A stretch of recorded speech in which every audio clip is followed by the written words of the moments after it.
ولكن ماذا بينا نوقفوا في الميدان على الفلاحين اللي عندهم صعوبات، عندهم صعوبات مع الادارات، عندهم صعوبات مع املاك الدوله، عندهم صعوبات مع الحظ العقاري، عندهم صعوبات بالنسبه للمياه. هذا الفلاحين اللي كان نروحوا غا باش نقولوا ها مليح مليح نشجعوه، نشجعوه ربي يبارك له، ربي يبارك. ولكن هنا هذه انا ماذا بيا الان احنا كمسؤوليتنا كسلطات عموميه محليه اننا نقف على العراقيل الاداريه اللي تعرقل الفلاحين في الميدان.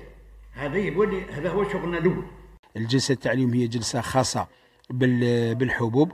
كنا استمعنا لانشغالات الفلاحين اللي طرحوا الانشغال نتاع الاصناف المقاومه للجفاف، طرحوا الانشغال تاع حفر الابار للسقي التكميلي، طرحوا الانشغال تاع الكهرباء الفلاحيه. كذلك اللي كاع هذو البرامج راهي متكفله بهم الدوله الجزائريه. ولعل أكبر دليل على تكفل السلطات العمومية والدولة الجزائرية هو القرار تاع رئيس الجمهورية بتعويض الفلاحين اللي تضرروا من الجفاف في الموسم الفارط من خلال تعويض البذور والمدخلات الفلاحية مجانا. هذه المبادرة اليوم اللي طرحتها مديرية الفلاحة والسيد والي الولاية، هذه مبادرة زينة اللي تقرب الإدارة من الفلاح.